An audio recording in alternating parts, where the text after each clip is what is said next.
सवारीचा घेतला पावलांनी वाळवंटी तुझी सावली गळा भेट घेण्या भीमेची निघाली तुझ्या नाम घोषात इंद्रायणी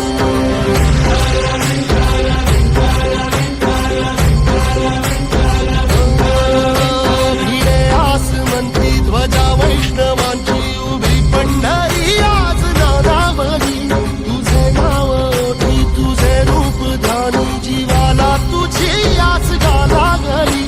जरी बाप सारा जग